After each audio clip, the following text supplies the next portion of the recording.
한국에서 지내는 지금도 아주 가끔은 이유 없이 등이 싸늘해집니다. 마음이 평온한 날에도 햇빛이 잘 드는 시간에도 갑자기 떠오르는 곳이 있습니다. 바로 북한 보이브 건물 끝에 조용히 붙어있던 그 방입니다. 문 하나만 덩그러니 있는 별 특징도 없는 작은 공간인데도 저한테는 아직도 잊히지 않는 곳이죠. 오늘은 그날의 이야기를 조금 꺼내볼까 합니다. 제가 처음 그 방을 본 건 보이브에 배치되고 얼마 지나지 않았을 때였습니다. 새 건물도 아니고 오래된 건물도 아니고 그냥 군데군데 페인트가 벗겨진 북쪽 지역 보이브 건물의 평범한 복도였습니다. 하지만 그 복도 끝에 다른 문들과 조금 떨어져 아슬하게 자리한 방 하나가 있었죠. 문 색깔도 다른 문과 똑같고 손잡이도 같은데 이상하게 그 앞에 서면 다른 공기가 흘렀습니다. 말로 설명하자면 누가 방금까지 있다가 사라진 기척 같은 거랄까요. 그런데 이상하게 그 방 주변은 늘 조용했고 안에서 무슨 소리가 난 적도 없었습니다. 그 방에 대해 누구에게 물어본 적은 없습니다. 북한에서 물어보지 않아도 되는 건 물어보면 안 되는 것이고 사람들이 스스로 피하는 화제는 괜히 건드리면 서로 부담이 됩니다. 저도 그 분위기를 따라 조용히 넘어갔죠. 하지만 그 방은 저한테 늘 이상하게 남았습니다. 처음엔 그냥 제가 신참이라 예민한가 보다 했지만 시간이 흐를수록 그 방이 가진 정적이 제 마음에 자꾸 걸렸습니다. 제가 보이브 여성 요원으로 처음 맡은 일은 기록이었습니다. 주민동향 정리, 보고서 취합, 작은 조사자료 정리 같은 업무였죠. 실제 조사는 남자 요원들이 했고 저는 말 그대로 정리하는 사람이었습니다. 그런데 이상하게도 조용한 날에도 그 방 쪽 복도만은 길게 붙은 그림자처럼 마음이 무거웠습니다. 마을 주민들이 제 앞에서 보이던 표정도 생각납니다. 인사할 때는 웃는 듯 했지만 눈빛은 항상 조심스러웠다고 해야 할까요? 그때는 그냥 모든 주민이 보이브를 무서워하니까 그런 줄 알았는데 뒤늦게 생각해보니 그 조심스러움에는 말하지 않는 이유가 있었던 것 같습니다. 제가 처음으로 그 방과 얽힌 기묘한 일을 겪은 건 어느 비오는 날이었습니다.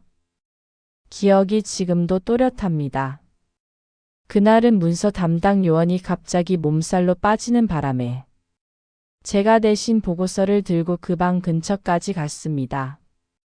방에 들어간 건 아니고 복도 중간쯤에서 누가 저를 불러 세웠죠. 동무 거긴 갈 필요 없어. 그 문서는 장 선배에게 주시오. 그 말투가 묘하게 단단했습니다. 말 자체는 별 의미 없지만 그 방은 내가 가까이 갈 곳이 아니다라는 기류가 섞여 있었습니다. 저는 그냥 예 알겠습니다 하고 돌아섰습니다. 그 한 번으로 끝났으면 좋았겠죠. 하지만 그날 이후로 제 마음 한쪽에 작은 의문이 자리 잡았습니다. 하루 이틀 지나자 그날의 느낌이 자꾸 떠오르더군요. 그 방 주변 공기가 갑자기 더 차갑게 느껴졌고 사람들이 그쪽 복도를 지날 때 미묘하게 발걸음을 늦추거나 아예 시선을 돌리는 모습도 보였습니다. 그런 거 하나하나가 제 머릿속에 쌓이면서 저기는 뭐 하는 곳일까 하는 생각이 깊어졌습니다. 그 무렵에는 아직 몰랐습니다. 제가 왜 그 방을 잊지 못하고 몇 년이 지나도 떠올리는지, 왜 단지 조용한 방에 불과한 공간이 저에게 그토록 오래 남는 기억이 되었는지 말이죠. 그러다 어느 날 제 마음을 완전히 뒤흔든 일이 벌어졌습니다. 그날은 평소와 다르지 않은 날이었습니다. 비도 오지 않고 바람도 적당히 불고 보이브 사무실도 늘 하던 일 그대로 이어지던 시간대였죠. 저는 문서함을 정리하고 있었고 남자 요원 몇 명이 주민조사를 나간 상태라 사무실이 다소 한산했습니다. 그때 복도 끝에서 사람 두세 명이 지나가는 기운이 느껴졌습니다. 북한에서는 누가 걸어오면 발자국보다 먼저 기척이 느껴집니다. 저는 무심코 고개를 들었고 그 방 앞에 어떤 주민이 서 있는 게 보였습니다. 그 사람은 정말 평범한 농촌 남자였습니다.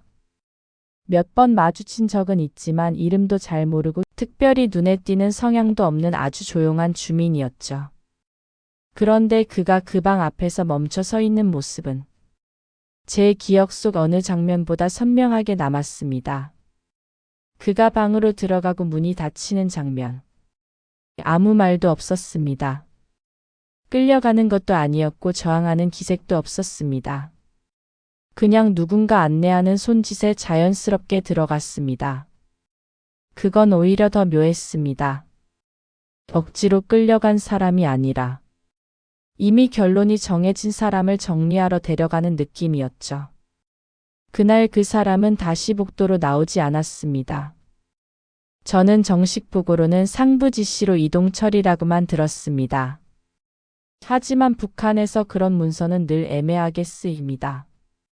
이동이라면 어느 시설로 옮긴다는 뜻이지만 어느 곳이라는 말은 적히지 않죠. 그날 이후로 제 마음은 흔들리기 시작했습니다. 특히 그 방 문이 닫혀 있는 모습이 이상하게 머릿속에서 잘 떠나지 않았습니다. 마치 그 방 자체가 하나의 거대한 비밀처럼 느껴졌습니다.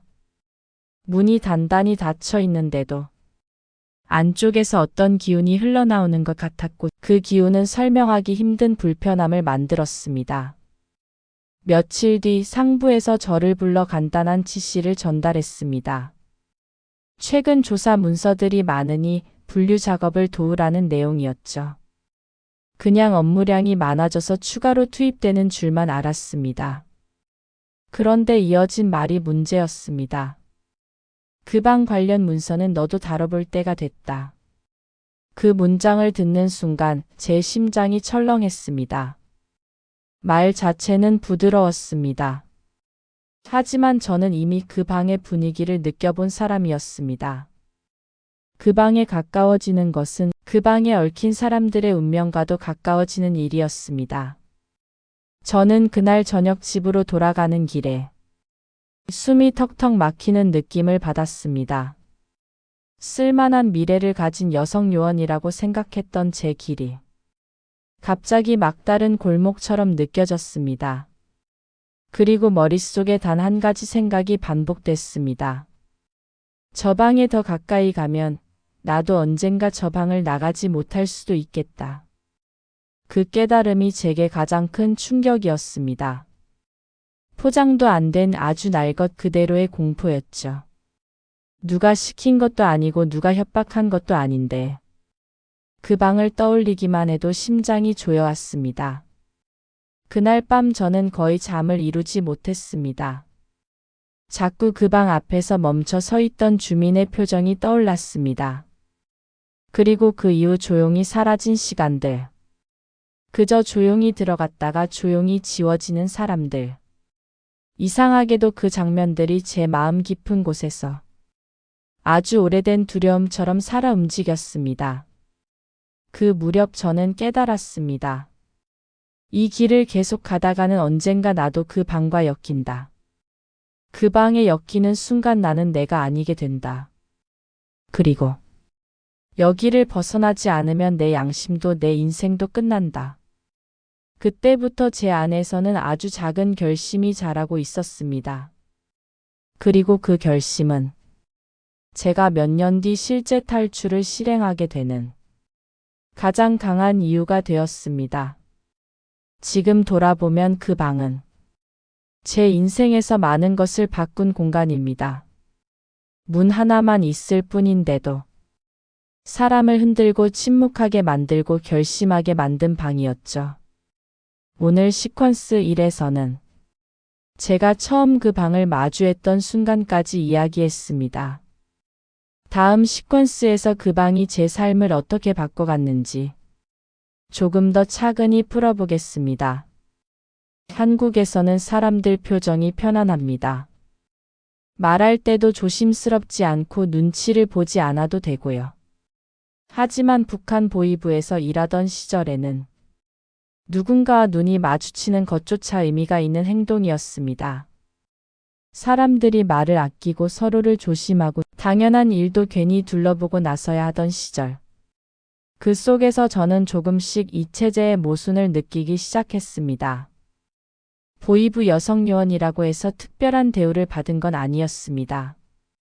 초기에는 주민들의 말을 정리하고 상부에서 내려온 지시에 따라 동향 보고서를 만드는 그저 그런 기록 담당 요원 중 한 명이었습니다. 하지만 업무가 단순해 보인다고 해서 마음이 편한 건 아니었습니다. 북한에서는 단순하다는 말이 아무 생각 없이 해도 된다는 뜻이 아니기 때문이죠. 그 시절 제 하루는 거의 똑같았습니다. 아침에 일어나 출근해서 주민 동향 장부를 확인하고 전날 누가 어떤 물건을 샀는지, 누가 장마당에서 어떤 말을 했는지를 체크했습니다.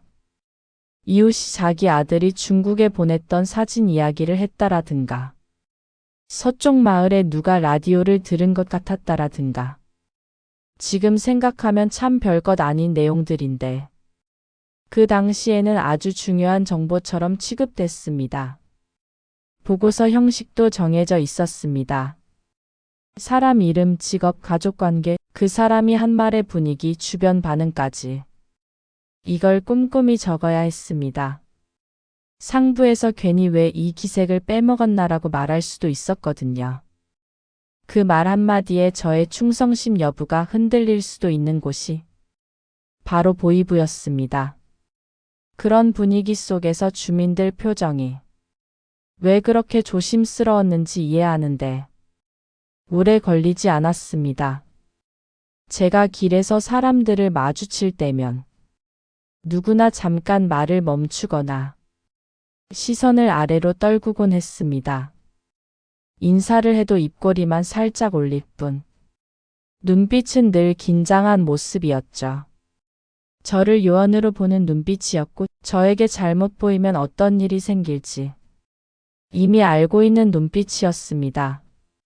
저는 그때 상대가 저를 어떻게 보는지 몰랐습니다. 내가 하는 일은 그냥 보고서 정리일 뿐인데 왜 사람들이 이토록 조심할까? 왜 나를 보면 잠시 말을 멈출까? 그런 생각을 조금씩 하게 되었죠. 그리고 저는 그 질문이 결국 그 방과 이어진다는 걸 나중에 깨달았습니다. 그 방에 대한 소문이나 정보는 거의 없었습니다. 아예 언급 자체를 피하는 편이었으니까요.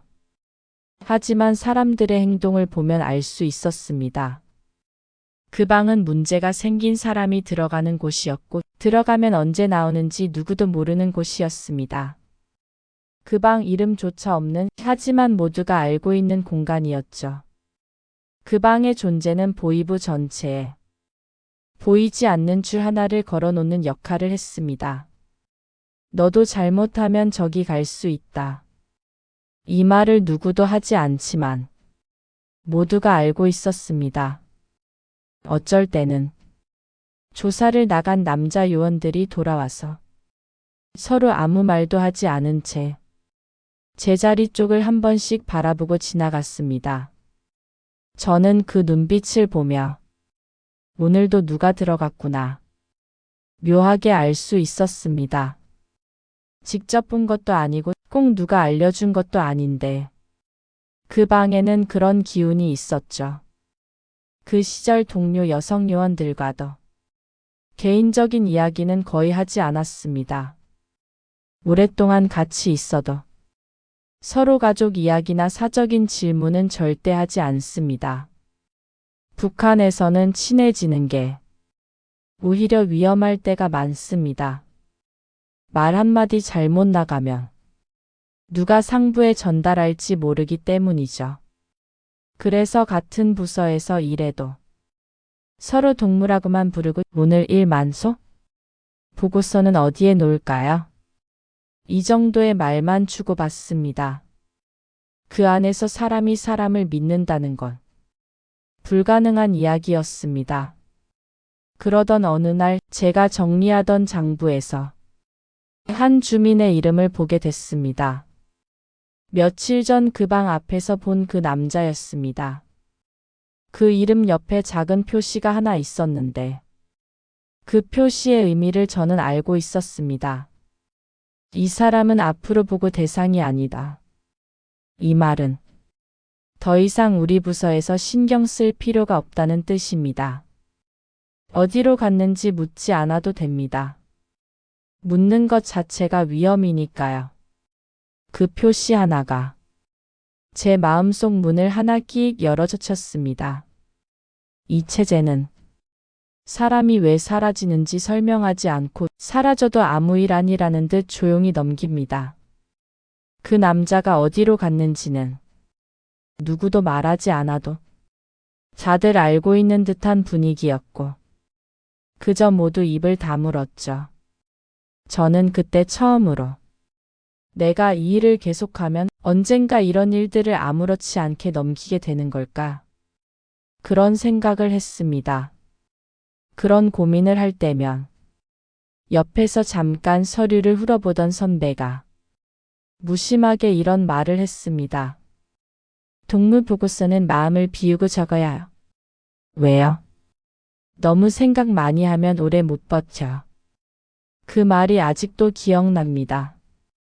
그냥 던진 말처럼 들렸지만 그 안에는 여기서 오래 일하고 싶으면 의문을 줄이고 눈을 감고 귀를 닫고 살아라. 이런 뜻이 들어 있었습니다. 하지만 저는 그 말을 어떻게 해도 제 마음에 얹히지 않았습니다. 생각을 줄이면 마음이 편해질 수도 있습니다. 하지만 의문을 억지로 꾹 눌러 놓으면 다른 곳에서 더 크게 솟아오르기 마련이었죠. 저도 그걸 느끼기 시작했습니다. 어떤 날은 장부를 정리하다가 작은 문구를 볼 때마다 가슴이 묘하게 먹먹해지곤 했습니다. 이 사람은 단순한 실수였을 텐데 말 한마디 잘못한 걸로 사람이 사라지는 건가? 내가 적은 이 문장이 저 사람에게 어떤 영향을 줄까? 그때부터 저는 제 직업이 단순히 기록이 아니라 누군가의 삶을 꺾는 서류가 될 수도 있음을 조금씩 이해해 갔습니다. 게다가 주변 사람들의 태도도 저를 더 불편하게 만들었습니다. 누가 조사 대상이 되면 사람들은 누가 시키지도 않았는데 그 사람과 거리를 두기 시작했습니다. 어떤 경우에는 그 사람 가족마저 고개를 숙이고 다녔습니다. 이런 걸 보면서 이 체제는 사람을 서로로부터 멀어지게 만드는구나 하는 걸 깊게 느꼈습니다. 보이부에서 적힌 글자 하나가 한 사람의 인생을 쉽게 바꿀 수 있는 곳. 그리고 그 방은 그 인생이 어디로 흘러가는지 끝내 보여주는 곳이었습니다. 직접 본 건 없지만 들어가는 사람의 걸음과 사라지는 시간의 길이가 그 방의 성격을 모두 말해주고 있었습니다. 저는 그 방 근처를 지나갈 때마다 다리가 묘하게 굳는 것을 느꼈습니다. 그 굳어지는 느낌이 점점 제 일상이 됐습니다. 그리고 어느 순간부터 제 마음 안에서는 매일 작은 질문이 생기기 시작했습니다. 나는 정말 이 체제를 믿고 있는 걸까? 이 일을 계속하는 게 옳은 걸까? 나도 언젠가 누군가의 장부에 작은 표시 하나로 기록될까? 이 생각들이 제 안에서 조용히 쌓이고 있었습니다. 그리고 이 쌓임은 나중에 제가 탈출을 결심하는 아주 중요한 바탕이 되었죠. 하지만 그때는 몰랐습니다. 그 방 주변의 기운이 저의 미래를 천천히 바꿔놓고 있다는 사실을요. 마음속 깊은 곳에서 어떤 무게가 조금씩 움직이고 있었지만 저는 아직 확신하진 못했습니다. 사람은 늘 큰 사건 때문에 흔들리는 게 아닙니다. 작은 의문들, 작은 불편함들, 남들이 아무렇지 않게 넘기는 장면들이 조금씩 마음을 흔들어 놓습니다. 그리고 어느 날 갑자기 뒤돌아보면 내가 서 있는 자리가 달라져 있죠. 저에게 그 자리를 흔들기 시작한 건 바로 이 시절 이런 평범한 일상 속에서였습니다. 아무도 말하지 않지만 모두가 알고 있는 공기. 그 공기 속에서 저는 조금씩 달라지고 있었습니다. 이 시절은 제게 아주 중요한 시기였습니다. 겉으로는 아무 일도 없는 일상 같았지만 내면에서는 조용한 균열이 시작되던 때였죠. 사람들이 조심하며 살아가는 모습, 말하지 않는 진실들, 그 방의 존재가 만드는 압박. 그 모든 것이 제가 결국 탈출을 결심하게 되는 길을 천천히 준비시키고 있었습니다. 제가 체제를 의심하게 된 건 거창한 사건 때문이 아니었습니다. 폭발적인 계기 같은 건 없었어요. 오히려 아주 조용한 순간이었습니다. 말 한마디 없이 지나간 장면 하나, 눈을 크게 뜨지 않아도 볼 수 있었던 표정 하나, 그리고 그 방으로 들어간 뒤 다시 나오지 않은 사람 하나. 이 작은 조각들이 제 마음을 크게 흔들었습니다. 그날은 유난히 바람이 찾아들던 겨울 아침이었습니다. 하늘은 흐렸고 건물 안은 늘 그렇듯 싸늘했죠. 그 방 앞의 공기만은 다른 복도보다 더 무거웠습니다. 저는 일정 문서를 전달하러 복도 중간쯤에 있었고 평소처럼 고개를 숙여 서류 묶음을 정리하고 있었습니다. 그때였습니다. 복도 저쪽 끝에서 아주 조용한 기척이 느껴졌습니다. 북한에서 오래 살다 보면 사람이 다가오는 소리보다 그 사람이 가진 기운이 먼저 느껴집니다. 그 기운이 조용히 제 쪽으로 스며오는 느낌이었습니다. 고개를 들자 두 명의 남자 요원과 한 여자가 천천히 걸어오고 있었습니다. 그 여자는 마을에서 종종 보던 사람이었습니다.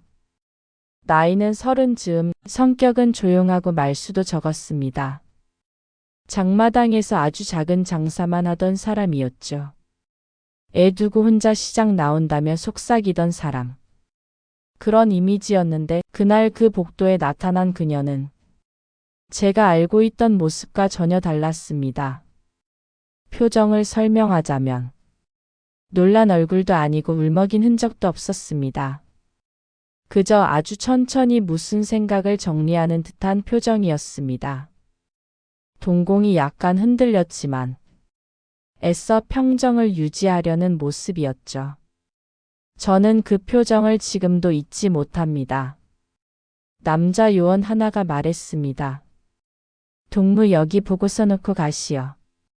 말투는 평소와 똑같았지만 그 뒤에 붙은 기운은 전혀 달랐습니다. 저는 자연스럽게 그 방 쪽을 봤습니다. 문은 반쯤 열려 있었고 문틈 사이로 희미하게 어두운 공간이 보였습니다. 그 방은 신기하게도 늘 조명이 켜져 있어도 어두워 보였죠. 빛이 있는 것 같은데 어둠이 더 짙게 느껴지는 이상한 공간이었습니다. 여자는 그 문 앞에 섰습니다. 아무 말도 하지 않았습니다. 남자 요원이 손짓으로 그 방 안쪽을 가리켰고 그녀는 아주 작은 숨을 내쉬고 들어갔습니다. 문은 조용히 닫혔습니다. 그 문이 닫히는 순간 복도 공기까지 한 박자 멈춘 것처럼 느껴졌습니다. 그 장면은 단 몇 초였습니다. 아무도 소리를 내지 않았습니다. 발소리도 한숨도 속삭임도 없었죠. 하지만 그 몇 초가 제 인생을 바꾸는데 충분했습니다. 저는 문서를 들고 서 있었지만 손끝이 차갑게 굳어가는 걸 느꼈습니다. 이상하게도 그 문이 닫힌 뒤로 복도에 서 있던 누구도 움직이지 않았습니다. 서류를 넘기던 요원도 손을 멈췄고 지나가던 사람이 발을 끝까지 디디지 못한 채 발바닥을 공중에서 잠시 멈추고 있었습니다. 모두가 알고 있구나. 그 순간 깨달았습니다. 이 장면이 흔한 일이 아니라는 것을. 그리고 이 여자가 쉽게 돌아오지 않을 거라는 걸. 아무도 말하지 않아도 알고 있다는 것을. 문서 선배가 제 옆을 지나가며 아주 작게 말했습니다. 동무, 이런 건 지나가는 거요. 너무 깊이 보지 마시오. 그 말은 평소보다 조금 낮고 단단한 목소리였습니다. 보지 말라는 말보다 알아도 모른 척하라는 뜻이 더 강하게 들렸습니다. 저는 아무 말도 하지 않고 그저 고개를 끄덕였습니다. 하지만 그 말은 제 마음을 더 불편하게 만들었습니다. 그날 저녁 저는 평소처럼 숙소로 돌아갔습니다. 밥을 먹고 옷을 정리하고 책상에 앉아 그날 있었던 단 몇 초가 계속 떠올랐습니다. 여자가 걸어가던 걸음, 문틈 사이로 보이던 어둠, 그리고 문이 조용히 닫히는 그 순간. 그런데 이상한 건 제가 그 방에 대해 직접 본 건 거의 없었습니다. 소리를 들은 적도 없고 안에서 무슨 일이 벌어지는지 구체적으로 아는 것도 아니었습니다. 그런데도 그 방은 무언가를 알고 있는 것처럼 저에게 불안감을 줬습니다. 그녀는 다음 날도 나오지 않았습니다. 그 다음 날도 마찬가지였습니다. 장부에는 재조사 의뢰로 이동이라는 문구만 적혔습니다. 그 문구는 북한 보위부에서 가장 비어있는 문장이었습니다. 이동이 어디인지, 언제인지, 어떤 상황인지 아무 정보도 주지 않으니까요. 저는 그날 밤 처음으로 제 직업이 두려웠습니다. 나는 그 사람의 사라짐을 기록하는 입장이구나. 그 깨달음이 제 가슴을 묵직하게 눌렀습니다. 그리고 이상한 일이 하나 더 있었습니다. 그 여자가 사라진 지 사흘 뒤 그녀의 이름이 장부에서 완전히 지워졌습니다. 마치 처음부터 존재하지 않았던 사람처럼 기록 자체가 깔끔하게 사라졌습니다. 제가 한참 장부를 들여다보자 옆에서 서류 정리하던 선배가 말했습니다. 동무, 그건 우리 일이 아니요. 예.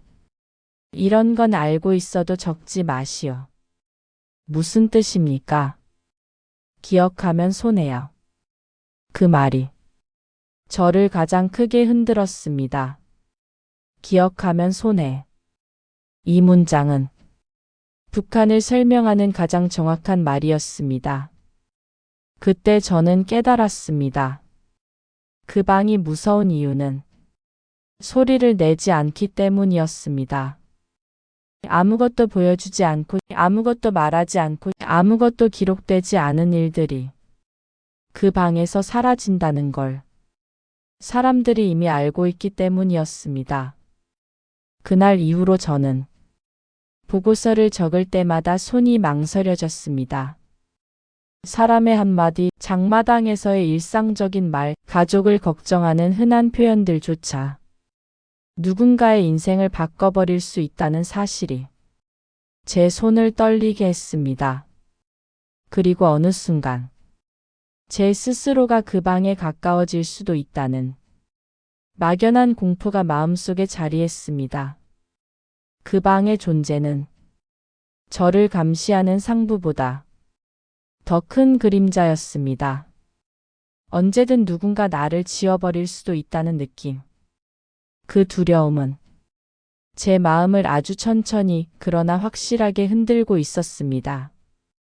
저는 그날 이후로 제가 하는 일의 의미를 찾기 어려워졌습니다. 이 체제가 옳은가? 나는 무엇을 위해 이 일을 하는가? 이 질문이 머리에서 떠나지 않았습니다. 그리고 그 질문은 곧 더 큰 결심으로 변해갔습니다. 누군가의 이름이 사라지는 장부를 쓰는 사람이 아니라 제 삶을 스스로 선택하는 사람이 되고 싶다는 결심이었습니다. 그 결심의 첫 불씨는 바로 그 여자를 본 날 피어올랐습니다. 그녀가 문 속으로 사라진 장면이 제 인생의 방향을 바꿔놓은 것이었습니다. 그날 이후 저는 이 체제에 대해 의문을 감출 수 없었습니다. 작은 사건 하나가 저를 크게 흔들었습니다. 그 방에 들어간 사람을 다시 볼 수 없다는 사실, 그 침묵 속에 감춰진 진실이 제 마음을 조금씩 다른 방향으로 움직였습니다. 그리고 이 변화는 곧 탈출을 결심하게 되는 가장 중요한 계기가 됩니다. 사람이 마음을 바꾸는 순간은 생각보다 조용하게 찾아옵니다. 거대한 사건이 터져서가 아니라 짧은 한마디, 스쳐 지나가는 표정, 책상 위 문서 한 줄로 결정될 때가 많습니다. 저에게 탈출이란 말을 현실로 바꾸게 만든 건 바로 그 방 문서도 한번 맡아보라는 짧은 지시 한 줄이었습니다. 그날은 다른 날과 다르지 않았습니다. 아침 조회를 마치고 각자 맡은 자리로 돌아가 서류를 분류하던 평범한 날이었죠. 상부에서 내려온 지시가 몇 장의 문서 묶음에 붙어서 내려왔고 부장 동지가 우리 쪽으로 천천히 걸어왔습니다. 오늘부턴 조사 문서가 더 늘어날 거요. 기록 담당도 재정리가 필요하여. 그 말 자체는 특이할 게 없었습니다. 일이 늘어났다는 뜻이고 추가 인력이 필요하다는 이야기였죠. 저는 그 정도로만 이해하고 머릿속으로 작업 순서를 정리하고 있었습니다. 그런데 부장이 제 앞에서 멈추더니 서류 한 묶음을 툭 올려놓더군요. 동무가 좀 더 깊이 배워야겠어. 이제부터 안쪽 방 관련 문서도 조금씩 건드려 보시오. 안쪽 방. 굳이 이름을 말하지 않았지만 누구나 알 수 있는 표현이었습니다. 그 방을 직접 부르는 말 대신 사람들은 안쪽 끝방 이런 표현을 썼습니다. 그 말이 떨어지는 순간 제 귀에서 소리가 멀어지는 느낌이었습니다. 머릿속에서는 단 하나의 문장만 크게 울렸습니다. 이제 나도 저 방과 엮이겠구나. 저는 짧게 알겠습니다 라고 대답했지만 목소리가 조금 떨렸다는 걸 저 스스로도 느꼈습니다. 부장은 아무렇지 않게 돌아갔습니다. 하지만 제 책상 위에 놓인 서류는 그날따라 유난히 무거워 보였습니다. 서류를 펼쳐보니 겉으로 보기엔 다른 문서와 비슷했습니다. 이름, 주소, 가족 구성, 조사 경위, 상부 지시사항. 하지만 세세한 문장들 사이마다 알 수 없는 여백이 느껴졌습니다. 다른 문서에는 사람의 사소한 말투까지 적혀 있는데 이 문서들에는 정작 중요한 부분이 비어있는 느낌이었습니다. 왜 이런 말은 기록하지 않았을까? 왜 이 상황이 이렇게 간단히 정리됐을까? 의문이 자꾸 생겼습니다. 문장 사이사이에 누군가 지워낸 줄이 있는 듯 했습니다. 무엇보다 불편했던 건 마지막 줄이었습니다. 추가 조치 필요. 내부 방에서 재확인 후. 최종 처리. 내부 방. 그 말은 곧 그 방을 의미하는 말이었습니다. 그 문장을 보는 순간 저는 문득 며칠 전 그 여인이 그 방으로 들어가던 모습이 떠올랐습니다. 이런 문서들이 그녀의 이름으로도 있었겠구나. 누군가 그녀의 말을 이렇게 정리하고 어떤 부분은 적지 않고 어떤 부분은 크게 부풀려서 이 방으로 보냈겠구나. 그 생각이 들자 손이 떨렸습니다. 그때부터 저는 매일 보이지 않는 저울 하나를 마음속에 올려놓고 살았습니다. 한쪽에는 체제에 대한 충성, 안정된 직장, 보이부 여성요원이라는 지위가 있었고 다른 한쪽에는 내 양심, 사라지는 사람들, 그 방 앞에 남는 침묵이 있었습니다. 처음엔 충성이 조금 더 무거웠습니다. 그렇게 살아왔고, 그렇게 살아야 한다고 배웠으니까요. 하지만 그 방의 문장들을 접할수록 저울은 아주 조금씩 기울기 시작했습니다. 어느 날 보고서를 정리하다가 제 손이 잠깐 멈춘 적이 있습니다. 이 사람은 남조선 노래를 들었다는 의심이 있다. 그 한 줄이 너무 가볍게 느껴졌습니다. 의심이 있다는 말은 확인이 안 됐다는 뜻인데 그 한 줄 때문에 그 사람의 이름이 그 방 문서로 넘어갈 수도 있는 상황이었습니다. 저는 펜을 든 채 한참을 멈춰 있었습니다. 그러다 결국 그 문장을 조금 완화된 표현으로 적었습니다. 정확한 확인이 필요함. 아주 작은 버팀이었지만 그렇게 하지 않으면 제 마음이 너무 무거울 것 같았습니다. 그날 저녁 선배가 제 책상 위 서류를 보다가 조용히 한마디 했습니다. 동무, 너무 생각을 많이 하는구만. 제가요? 이런 일은 정해진 대로 적으면 되는 거요. 많이 생각하면 먼저 지칩니다. 선배는 나무라지도 않았고 칭찬하지도 않았습니다. 그냥 사실을 말하듯 말했습니다. 그 말이 더 무서웠습니다. 정해진 대로 적으면 된다는 말은 생각을 내려놓으라는 뜻이었습니다. 하지만 저는 더 이상 생각을 멈출 수 없었습니다. 이미 의문이 시작됐기 때문에 다시 돌아가기란 쉽지 않았습니다. 며칠 뒤 우연히 들은 한 선배의 말이 제 마음을 완전히 꺾어버렸습니다. 퇴근 무렵 문서를 정리하며 선배 둘이 작은 목소리로 이야기하는 걸 옆자리에서 듣게 됐습니다. 이번엔 누구 들어갔다던가? 저기 동쪽 마을 그 여자 말이요. 애들 둘 있다던. 그래. 그런 사람들도 들어가는데 우리라고 별 수 있겠어? 괜히 말 섞지 마시오. 여기 오래 있다 보면 언젠가 자기 차례도 오는 거요. 그 말을 들은 순간 등골이 차갑게 식었습니다. 언젠가 자기 차례도 오는 거. 그 말이 머릿속에서 맴돌았습니다.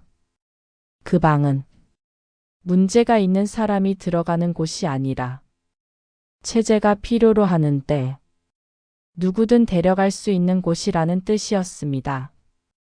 충성심이 부족해서가 아니라 그냥 어느 날 누군가의 판단에 따라 이름이 적히고 문장부에 한 줄이 더해지는 것만으로도 사람은 그 방으로 들어갈 수 있는 곳. 그 사실을 선배들은 이미 알고 있었습니다. 그래서였을까요? 그들은 더 이상 의문을 품지 않는 법을 이미 배운 사람들처럼 보였습니다. 반대로 저는 그때부터 이곳에 오래 머물 수 없다는 생각이 점점 확실해졌습니다. 탈출. 이 단어는 북한에서 함부로 꺼낼 수 없는 말입니다. 혼잣말로라도 마음속에서 꺼내면 위험한 말이었죠. 하지만 어떤 순간에는 사람이 자기 안에서도 숨길 수 없는 단어들이 생깁니다. 저에게 탈출이라는 말은 처음엔 아주 희미한 그림자였습니다. 이 길이 싫다, 여기서 벗어나고 싶다, 이 체제에서 멀어지고 싶다, 그런 막연함의 그림자였죠. 그러다 그 방 문서가 제 책상에 올려지고 선배들의 말을 듣게 되면서 탈출이라는 말은 더 또렷한 형태를 갖기 시작했습니다. 언젠가 나도 저 방의 대상이 될 수 있겠다. 이 생각이 머릿속을 떠나지 않았습니다. 그때부터 저는 사람들을 보는 눈도 달라졌습니다. 장마당을 지나는 얼굴들, 아이를 안고 있는 엄마들, 줄을 서서 배급을 기다리는 노인들. 이 사람들 중 언제 누가 그 방으로 들어가게 될지 알 수 없다는 생각이 제 눈을 더 차갑게 만들었습니다.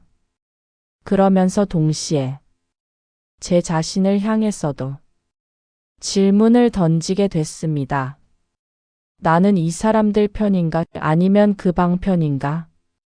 이 질문은 제 마음속에서 언제나 같은 답을 내놓았습니다. 그 방 편이 되고 싶지 않다. 탈출을 구체적으로 떠올리게 된 건 멀리 사는 친척을 통해서였습니다. 어느 날 휴가 비슷한 외출이 허용된 날이 있었습니다. 멀지 않은 지역에 사는 이모뻘 되는 친척 집에 잠깐 들를 수 있는 기회가 생겼습니다. 오랜만에 얼굴을 보니 그 친척은 많이 말라 있었습니다. 하지만 눈빛은 어딘가 단단해져 있었습니다. 밥을 먹다가 그 친척이 아주 조심스럽게 물었습니다. 거기 일하는 건 좀 어떠냐? 직접 보이부라는 말을 꺼내지 않았지만 서로 알고 있는 자리였습니다. 그냥 기록하고 보고하는 정도죠.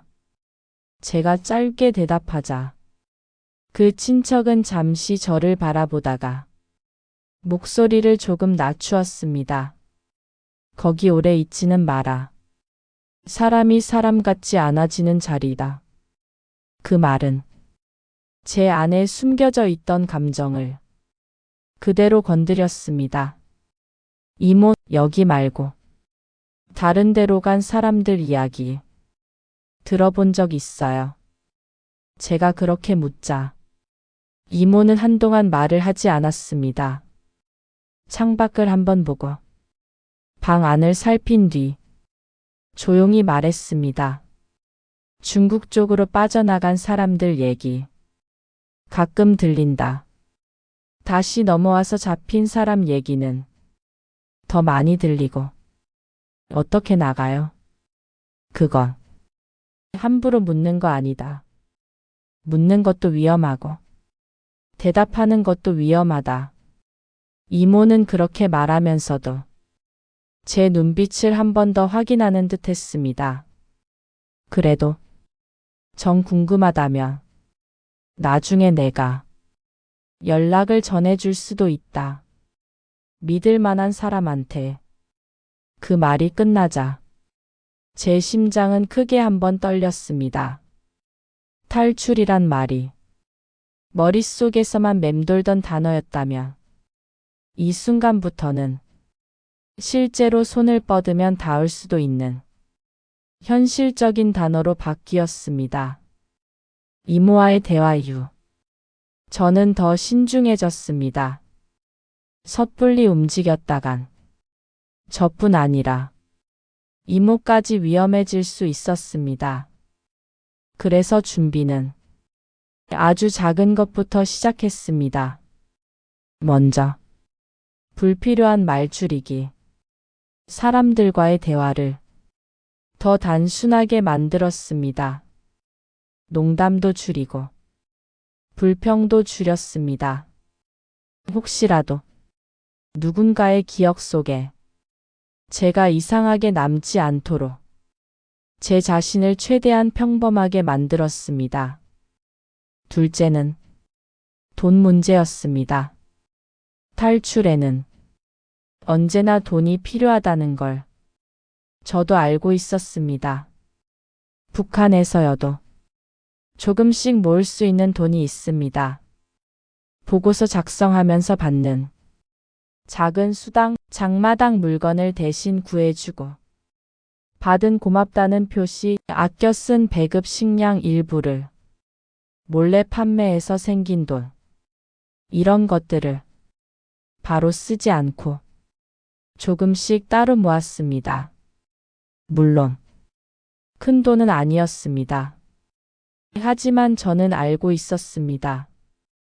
탈출이란 건 처음부터 큰 자금을 준비해서 나가는 사람보다 작게라도 시작해 결국 길을 찾아가는 사람들이 더 많다는 걸요.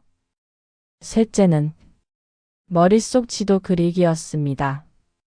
보이부에서 일하다 보면 굳이 묻지 않아도 대략 어디에 경비가 세고 어디가 느슨한지 어디에 강이 있고 어디에 산길이 있는지 귀동냥으로 알게 됩니다. 저는 그런 정보들을 하나씩 머릿속에 옮겼습니다.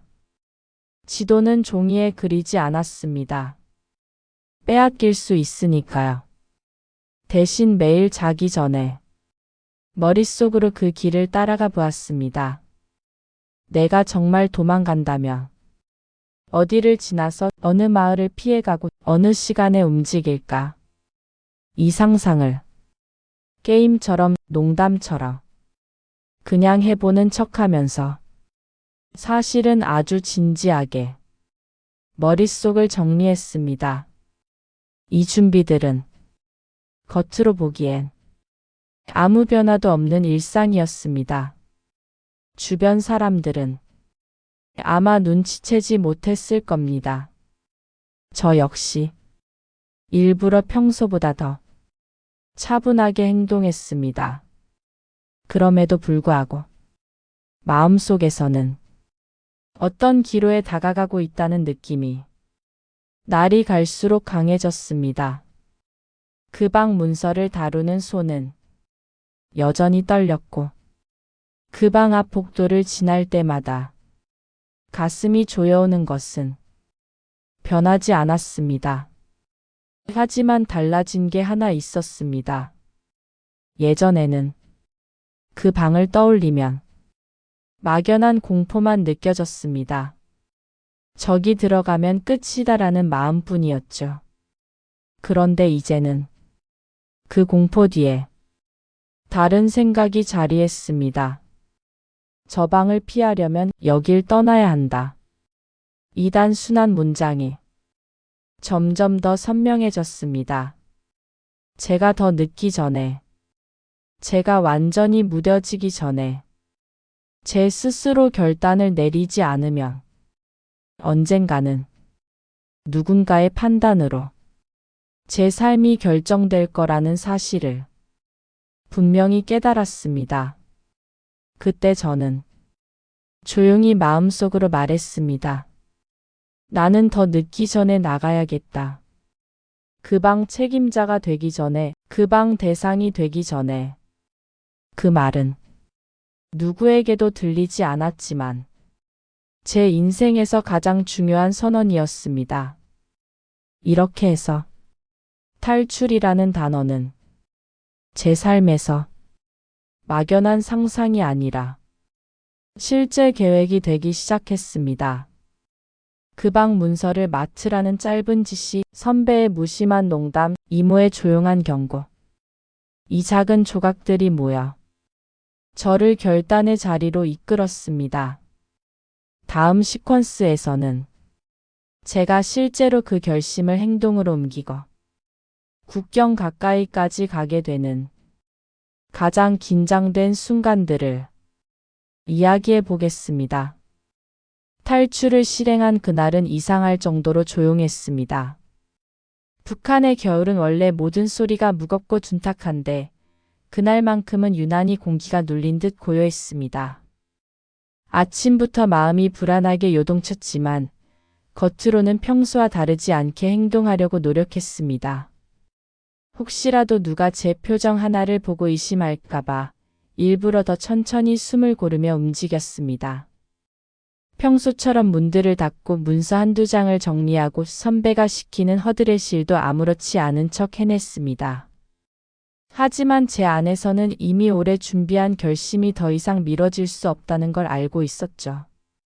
그 방 관련 문서를 다루라는 지시가 떨어진 뒤로 저는 하루하루 마음이 무거워졌습니다. 오늘이 아니면 다시 기회가 오지 않을 수도 있다는 생각이 계속 머릿속에 맴돌았습니다. 퇴근 시간이 가까워지자 건물 복도에는 익숙한 긴장감이 내려앉았습니다.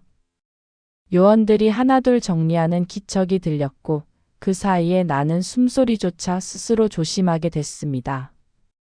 저는 책상 서랍을 열어 작게 모아두었던 돈뭉치를 손바닥에 쥐었습니다. 정말 얼마 되지 않는 돈이었지만 저는 이 돈을 쥐고서야 비로소 탈출이라는 말을 정말 현실로 느낄 수 있었습니다. 손바닥이 차갑게 식고 등골이 서늘해졌습니다. 그 방을 떠올리면 항상 마찬가지였죠. 문 하나만 달려있는 그 조용한 방이 오늘따라 더 가까워지는 기분이었습니다. 밖은 이미 어둑해지고 있었습니다.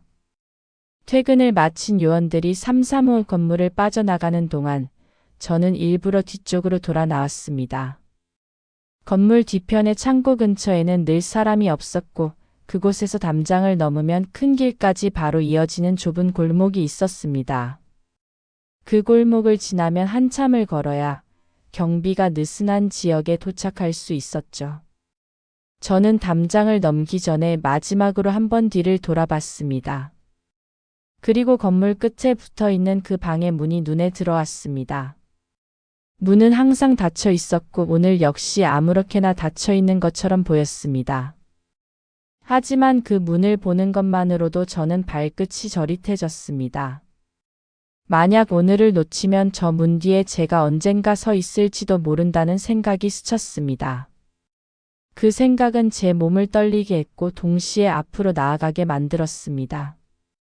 담장을 넘는 일은 생각보다 단순했습니다. 평소에도 장마철이면 담장 일부는 축축하게 물러 있었고 사람 키 정도만 되는 높이라 조심만 하면 쉽게 넘어갈 수 있었습니다. 하지만 제 마음은 담장을 넘는 순간 완전히 달라졌습니다. 그전까지는 탈출을 생각으로만 했던 것이라면 담장을 넘는 순간부터는 되돌아갈 수 없는 행동이 된 거였습니다. 제가 다른 쪽으로 내려선 순간 마치 누군가 제 뒤를 보는 듯한 느낌이 들었습니다. 하지만 저는 절대로 뒤를 돌아보지 않았습니다. 뒤를 보면 다시 돌아가야 할 것 같은 두려움이 있었고 그 방의 문이 제 뒤에서 열릴 것 같은 기분까지 들었습니다. 골목을 따라 걷는 동안 바람이 거의 불지 않았습니다. 이상하게도 발걸음 소리 하나도 크게 들렸습니다. 누가 따라오고 있지는 않을까? 누가 문을 열고 나오지 않을까? 그런 상상을 하면 할수록 마음은 점점 더 조여들었습니다. 하지만 한 걸음 한 걸음 계속 내디뎠습니다. 이미 돌아갈 수 없다는 걸 알고 있었기 때문입니다. 경비가 비교적 약한 외곽 지역에 도착했을 때는 이미 밤이 깊어 있었습니다. 거기서 저는 이모가 연락해준 브로커와 만나기로 되어 있었습니다. 물론 그 브로커가 정말 믿을 만한 사람인지, 혹시 공작원은 아닌지, 그저 제 돈만 노리는 사람은 아닌지 확신할 수는 없었습니다. 하지만 선택의 여지가 없었습니다. 어두운 농로 끝 모퉁이에 다다랐을 때 저 앞에서 허리가 굽은 중년 남자가 손짓을 했습니다. 얼굴은 잘 보이지 않았지만 이모가 말해준 신호와 똑같았습니다. 저는 최대한 침착하게 다가갔습니다. 동무 맞지? 그 남자가 낮게 말했습니다. 예, 맞습니다. 제 목소리가 떨린 걸 남자가 눈치챘는지는 모르겠습니다. 그는 주변을 훑어보더니 작은 손전등을 켜지 않은 채 아주 조용한 목소리로 말했습니다. 시간 없어. 지금 바로 움직여야 해. 그 한마디에 저는 다시 숨을 들이켰습니다. 정말로 시작되었다는 것을, 제가 이제 정말 보이부 요원이 아니라 도망자가 되는 순간이라는 것을 실감했습니다. 우리는 말없이 걸었습니다. 남자는 빠르지도 느리지도 않은 속도로 걸었고 저는 그걸 억지로 따라갔습니다. 걸음소리조차 메아리 칠까봐 신발 바닥을 일부러 살짝 들어 걷기까지 했습니다. 길을 따라 한참을 걷고 나니 저 멀리 희미하게 흐르는 물빛이 보였습니다. 압록강이었습니다. 저에게는 난생 처음 넘는 국경선이자 두 번 다시 돌아오지 않을 곳이었습니다. 강가 근처로 다가서자 바람이 갑자기 멎었습니다. 겨울 강바람은 원래 매섭게 불어야 하는데 그날만은 유난히 고요했습니다. 저는 강을 바라보며 한 번 더 뒤를 돌아보고 싶은 마음이 들었습니다. 하지만 뒤를 보는 순간 다시 돌아가야 할 것 같은 두려움이 확 밀려왔습니다. 아니, 그 방이 제 뒤에 서 있는 것만 같은 오싹한 느낌 때문이었습니다. 브로커는 짧게 말했습니다. 이 강만 건너면 끝이요. 물살 세지 않으니 침착하오. 그 말이 위로가 될 리는 없었지만 그가 침착한 듯 움직이는 모습에 저도 조금은 정신이 또렷해졌습니다. 우리는 물가까지 몸을 낮추고 천천히 내려갔습니다. 발이 물에 잠기는 순간 한기가 뼛속까지 들어왔고 숨이 멎는 듯 했습니다. 하지만 저는 멈추지 않았습니다. 차가운 물살보다 더 무서운 건 돌아가는 길이었으니까요. 물은 무릎, 허리, 가슴까지 차오르며 조금씩 깊어졌습니다. 브로커는 앞장서서 여긴 야쏘, 여기만 잘 지나가면 돼 라며 바닥을 확인했습니다. 저는 그의 움직임에 맞춰 발끝으로 바닥을 더듬으며 따라갔습니다. 물이 깊어지는 구간에서 한순간 발 아래가 푹 꺼지는 느낌이 들었습니다. 숨이 멎었고 심장이 요동쳤습니다. 물에 빠질까봐 전신이 얼어붙는 느낌이었습니다. 하지만 브로커는 제 손목을 확 붙잡아 다시 앞으로 끌어주었습니다. 그 짧은 순간에 제 머릿속에는 혹시 지금 누가 등 뒤에서 바라보고 있는 건 아닐까? 그 방 문이 열렸을까? 이런 생각들이 번개처럼 스쳤습니다. 하지만 현실은 그런 상상에 빠질 여유도 없었습니다. 물살이 조금만 더 세졌으면 저는 중심을 잃고 떠내려갔을 겁니다. 그 순간 저는 정말 살기 위해 앞으로 손을 내뻗었습니다. 드디어 브로커가 강바닥이 다시 얕아지는 곳을 찾았고 우리는 아주 천천히 물가 쪽으로 나아갔습니다. 물이 허리, 그 다음에는 허벅지, 그리고 종아리 높이까지 내려왔을 때 저는 처음으로 숨을 깊게 내쉬었습니다. 그제야 제 몸을 감싸던 두려움이 조금씩 흩어지는 느낌이 들었습니다. 두 발이 진흙 땅을 밟았을 때 저는 그 자리에서 한동안 움직이지 못했습니다. 강을 건너고 나서야 비로소 제 인생이 두 부분으로 나뉘었다는 걸 알았습니다. 강을 건너기 전에 나와 지금 물을 털고 있는 나. 이제 저는 돌아갈 수 없는 사람이었습니다. 그 방으로도, 그 건물로도, 그 체제로도. 브로커가 짧게 말했습니다. 이제 뛰어. 저는 그 말에 아무 생각 없이 몸을 움직였습니다. 무조건 멀어져야 한다는 본능 같은 움직임이었습니다. 그렇게 저는 북한을 떠나 처음 맞는 새로운 땅 위를 뛰었습니다. 숨이 턱에서 끊어질 것처럼 거칠게 몰아쳐도 발이 멈추지 않았습니다. 뒤에서 누군가 부르는지, 등 뒤에 발자국이 들리는지 그런 건 듣지 않으려고 했습니다. 왜냐하면 그 순간만큼은 제 등에 그 방의 문이 붙어 있는 것 같아서 절대로 돌아볼 수 없었기 때문입니다. 강을 건너 첫 발을 내딛었을 때 다리가 후들거려 한동안 제대로 서 있지 못했습니다. 차가운 물이 발목에 달라붙어 있었지만 그보다 더 강하게 느껴진 건 제가 더 이상 북한 사람이 아니라는 사실이었습니다.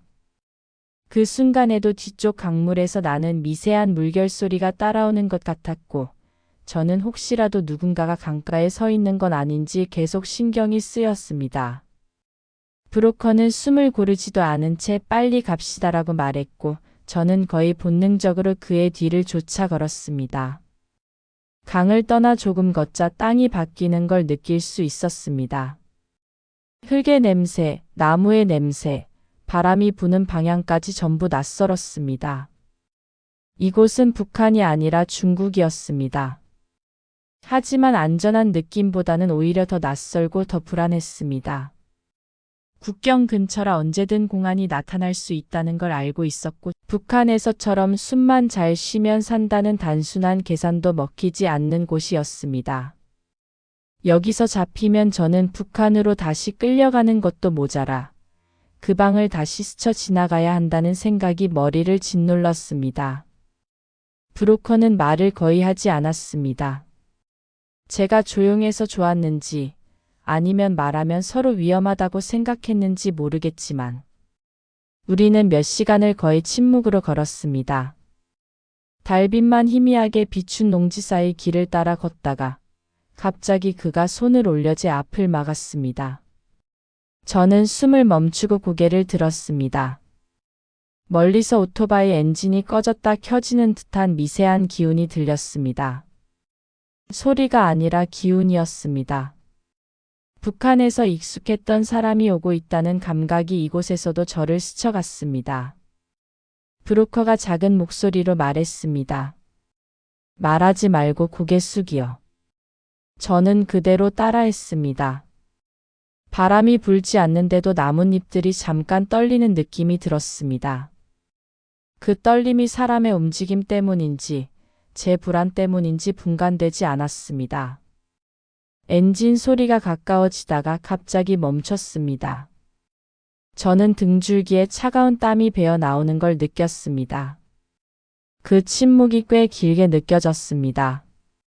실제 몇 초였는지 모르겠습니다. 하지만 저는 그 순간 그 방에서 문이 닫히고 정적이 내리던 그 느낌이 다시 떠올랐습니다. 숨도 못 쉬는 공기, 말하지 않아도 알 수 있는 긴장, 어떤 일이 곧 일어날 것 같은 압박. 중국 땅을 밟아도 그 기억은 제 몸에서 떨어지지 않았습니다. 다행히 오토바이는 다른 쪽으로 방향을 틀어 멀어졌습니다. 소리가 사라지자 브로커는 손으로 제 어깨를 살짝 두드리며 말했습니다. 이제 갑시다. 그 말은 짧았지만 저를 떨어뜨리지 않으려는 느낌이 담겨 있었습니다. 우리는 계속 걸었고 몇 시간을 지나자 작은 마을 근처에 도착했습니다. 브로커는 길 옆에 허름한 민가를 가리켰습니다. 오늘은 여기서 자요. 집주인은 아는 사람이고 돈을 먼저 줘야 하오. 저는 조심스럽게 감춰두었던 돈을 꺼냈습니다. 제 손이 떨리는 걸 브로커도 봤는지 그는 짧게 말했습니다. 겁먹는 건 당연하오. 하지만 지금은 겁내지 말고 움직여야 됩니다. 저는 고개를 끄덕였습니다. 사실 돈을 건네는 것보다 더 두려운 건 문을 열고 들어가는 순간 보게 될 생소한 삶이었습니다. 북한에서는 모든 집이 닮아 있고 사람들의 표정도 다 비슷합니다. 하지만 이 집은 달랐습니다. 낯선 언어가 들리고 낯선 음식 냄새가 났고 목재의 결이 다른 문틀까지 전부 새로운 세계였습니다. 집 안에 들어서자 나이 많은 여성이 묵묵히 우리를 맞아주었습니다. 그녀는 표정 하나 바꾸지 않은 채 이불이 놓인 작은 방을 가리켰습니다. 말은 하지 않았지만 그녀도 이런 상황에 익숙한 듯 보였습니다. 아마도 수많은 사람이 이 집을 거쳐갔겠죠.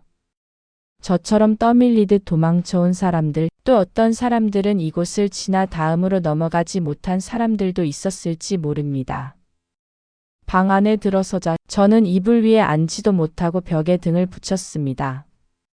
몸 안에 남아있는 물기가 아직 떨리듯 흔들렸고 강물을 건너던 움찔거림이 가슴 안에서 계속 남아 있었습니다.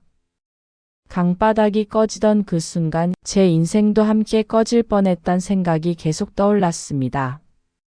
밤이 깊어지면서 문 밖에서 들리는 작은 소리조차 심장을 쿡 찌르는 것처럼 들렸습니다. 개 짖는 소리, 누군가 지나가는 발걸음 기운, 바람에 흔들리는 창호의 떨림. 그 어떤 것도 편안한 소리가 아니었습니다. 누워있으려 해도 마음이 불안해서 저는 계속 앉아 있었습니다. 잠을 자려 눈을 감으면 자꾸 그 방의 문이 떠올랐습니다.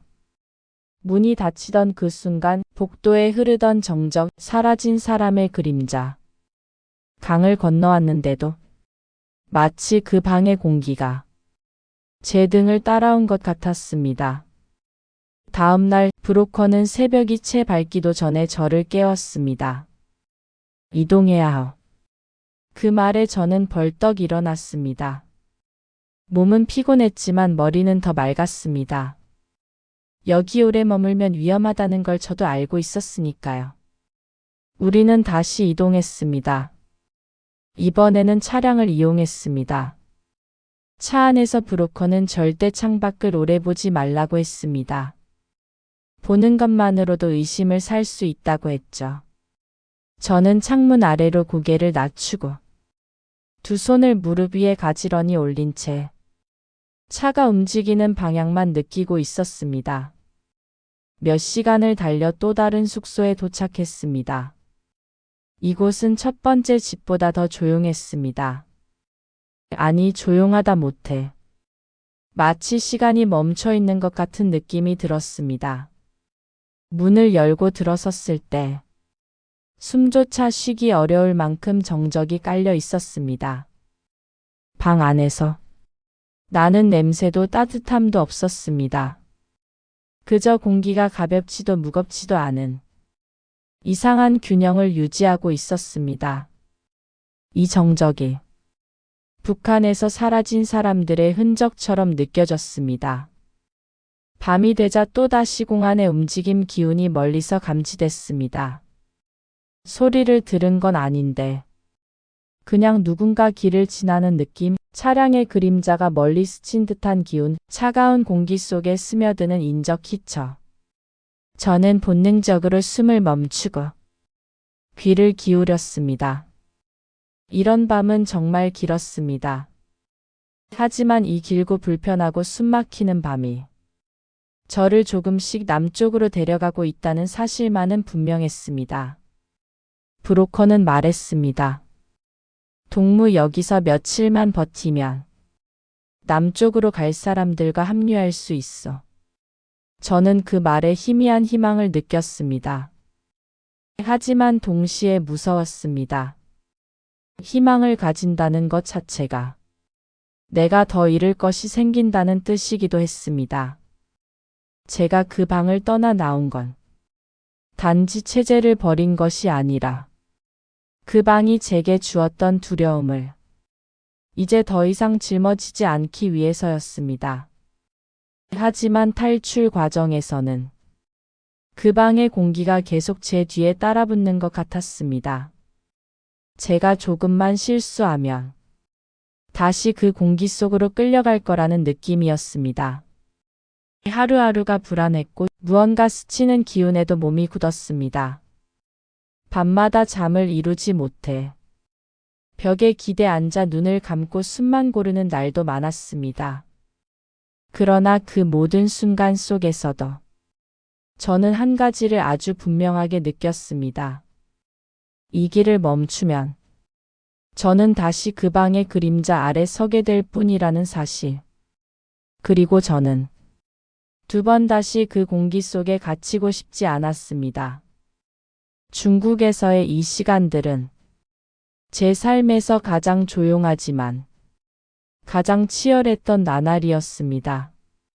누구에게도 들키지 않기 위해 조용했고 제 안에서 계속 싸우느라 치열했습니다.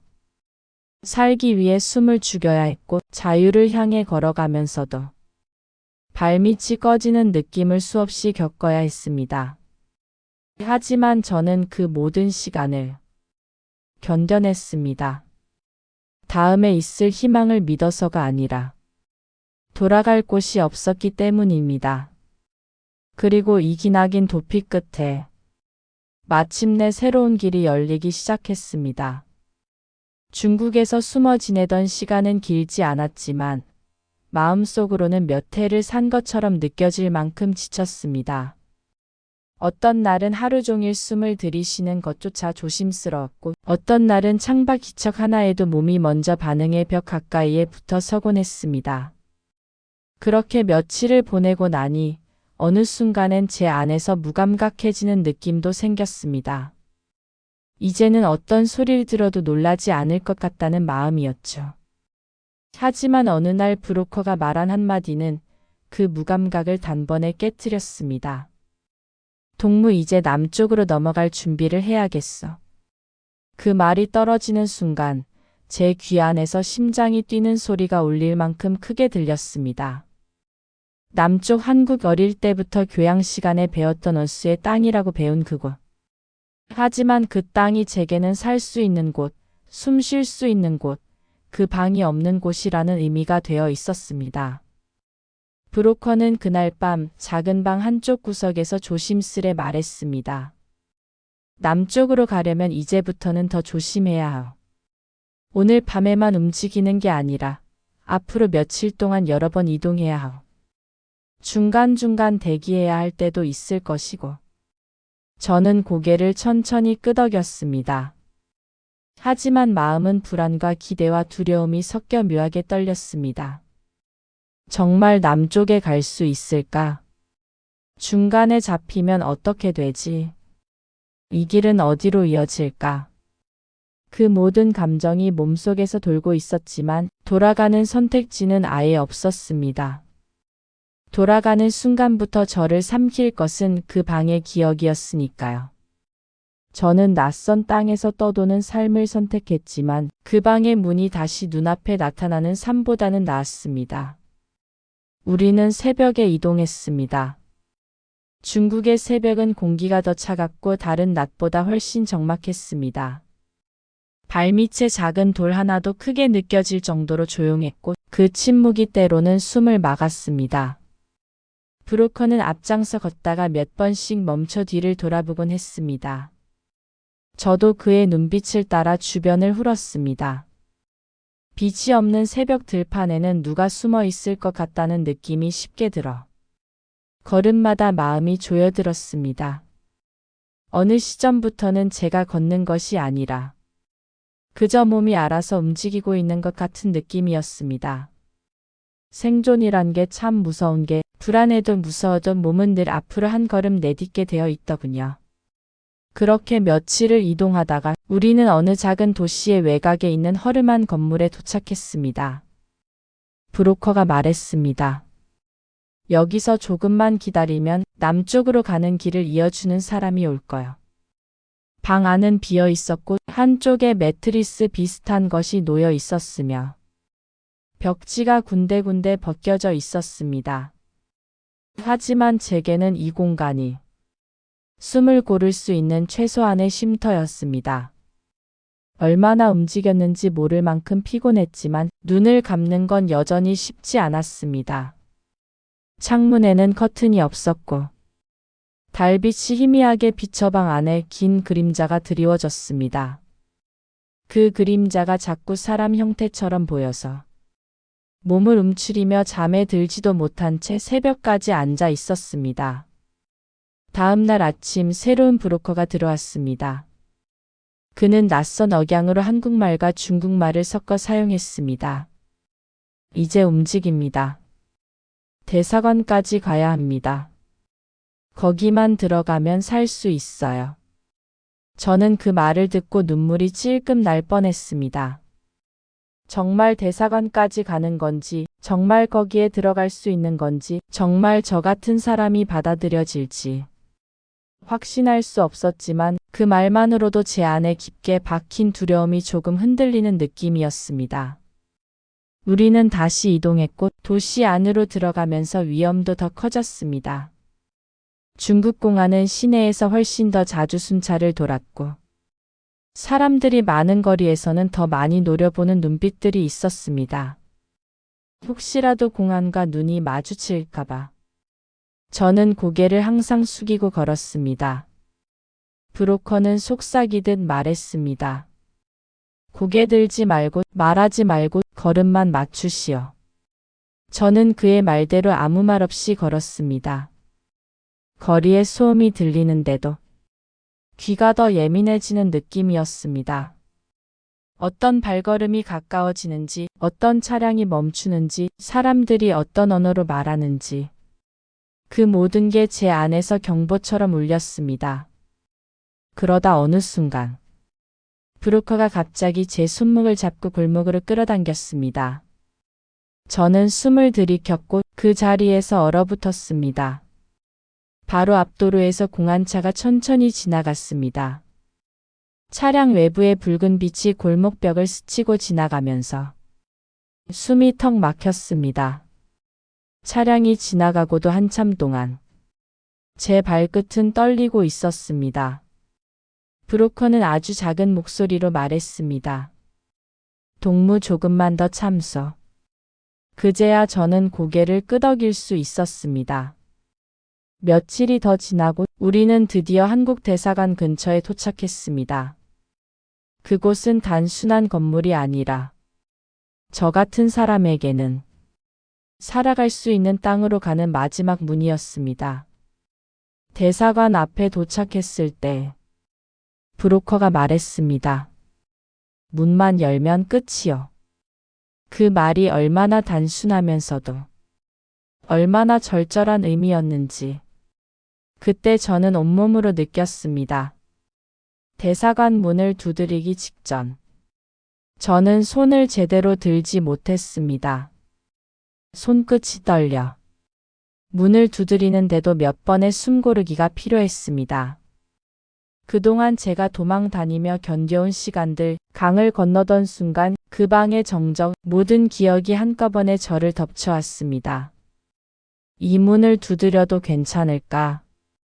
잘못된 선택은 아닐까? 하지만 그 문을 두드리지 않으면 저는 다시 어디로도 갈 수 없었습니다. 그래서 그대로 손을 올렸습니다. 문이 열렸을 때 제 몸이 아주 깊게 흔들렸습니다. 대사관 직원이 저를 보며 말했습니다. 한국에서 오셨습니까? 저는 울컥하며 고개만 끄덕였습니다. 그 직원의 말은 부드러웠지만 저를 붙잡는 힘은 단단했습니다. 안으로 들어가는 그 순간 저는 마치 오랫동안 나를 쫓아오던 그림자 하나가 문 앞에서 멈춘 것 같은 느낌을 받았습니다. 대사관 안에 들어서고 나서도 긴장은 쉽게 풀리지 않았습니다. 오히려 그 안이 더 고요해 제 숨소리가 더 크게 들렸습니다. 하지만 그 고요는 북한에서 경험했던 정적과는 전혀 달랐습니다. 억눌린 침묵이 아니라 지켜주는 침묵이었습니다. 직원들은 제게 차를 건네고 편히 앉으세요라고 말해 주었습니다. 그 말 한마디에 눈물이 나올 뻔했습니다. 북한에서 편이라는 말을 들어본 적이 없었습니다. 그 단어가 저를 그렇게 약하게 만들 줄 몰랐습니다.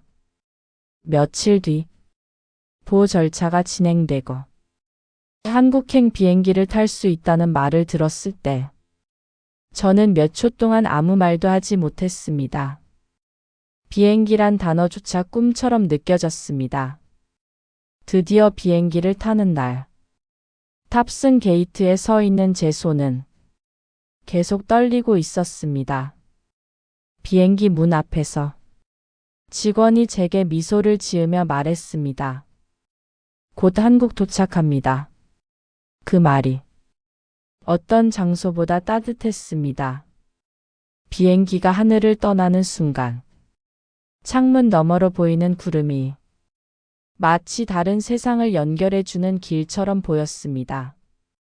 저는 가만히 눈을 감고 가슴 깊숙한 곳에서부터 올라오는 울음을 천천히 삼켰습니다. 인천공항에 도착했을 때 저는 처음으로 두려움이 아닌 안도의 떨림을 느꼈습니다. 바닥에 무릎이 닿을 정도로 힘이 풀렸습니다. 이제 그 방에서, 그 체제에서, 그 공기에서 정말로 벗어난 거구나. 그 사실 하나만으로 숨이 너무 깊게 쉬어져 가슴이 아플 정도였습니다. 한국에 도착한 그날의 기억은 지금도 또렷합니다. 비행기에서 내리자마자 들려온 공기 냄새가 낯설었고 사람들의 말투가 너무 부드러워서 처음엔 그게 오히려 무서웠습니다. 누구도 고압적인 말투를 쓰지 않았고 누구도 제 표정을 의심하는 눈으로 바라보지 않았습니다. 그게 익숙하지 않아 몸이 먼저 긴장했습니다. 마치 누가 갑자기 나타나 왜 표정이 그런가? 하고 묻기라도 할까봐 어깨를 계속 움츠리고 있었죠. 한국 도착 직후에는 보호시설에서 일정 기간 조사를 받았습니다.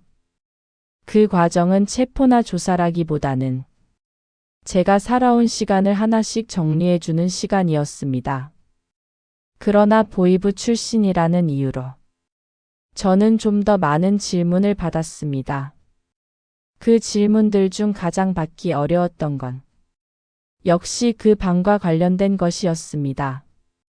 그 방이 어떤 곳이었습니까? 직원이 조심스럽게 묻자 저는 한참 말을 잇지 못했습니다. 제가 직접 본 건 거의 없었습니다. 하지만 그 방 주변 공기, 들어간 사람들이 다시 나오지 않던 침묵, 문이 닫히던 순간 몸속에 스며들던 이상한 두려움. 이걸 말로 설명하려니 마음 깊숙한 곳이 저릿해졌습니다. 그래서 저는 이렇게만 대답했습니다. 말을 안 해도 알 수 있는 곳이었습니다.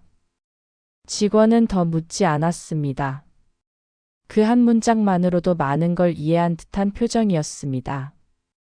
그 표정을 보는 순간 저는 처음으로 이 사람들은 나를 의심하려고 묻는 게 아니구나 라는 걸 깨달았습니다. 한국에서 보내는 첫 번째 밤 저는 오랜만에 따뜻한 이불을 덮고 누웠습니다. 북한에서 늘 덮던 딱딱하고 묵직한 솜이불이 아니라 살짝만 움직여도 흔들리는 부드러운 이불이었죠. 그 이불의 부드러움이 오히려 낯설어서 처음엔 몸이 굳었습니다. 내가 이렇게 편하게 누워 있어도 되나? 그 생각이 들 정도였습니다. 하지만 밤이 깊어지자 몸이 조금씩 풀렸고 저는 천장을 보며 생각했습니다. 그래도 이제 좀 살겠구나. 그 말이 마음속에 자리 잡기까지 꽤 오랜 시간이 걸렸습니다. 하나원에 있을 때 강의를 듣고 검사도 받고 생활 지도를 받으며 한국 사회에 적응하는 법을 배웠습니다. 그 과정에서 제가 살아온 삶이 얼마나 좁은 울타리 안에 갇혀 있었는지 그제야 알겠더군요. 세상은 생각보다 넓고 사람들은 생각보다 따뜻했는데 저는 너무 오랫동안 그 방 같은 공간 속에서 숨을 죽이고 살아왔던 겁니다. 하나원 생활을 마치고 처음으로 밖에 나와 작은 집을 배정받았을 때 저는 현관문을 열고 집 안을 둘러보며 한참을 멈춰서 있었습니다. 방 두 칸의 작은 부엌, 햇빛이 잘 들어오는 창문, 깨끗한 마룻바닥. 그 단순한 공간이 저에게는 너무 커서 눈물이 차올랐습니다. 이제 내 마음대로 살아도 되는 건가? 그 질문이 저를 계속 울컥하게 만들었습니다. 정착 초기에 저는 사람들과 가까워지는 것이 어려웠습니다. 말투가 너무 부드럽거나 상대가 너무 친절하게 대해주면 그게 배려인지 혹시 다른 의미가 있는지 한동안 헷갈렸습니다.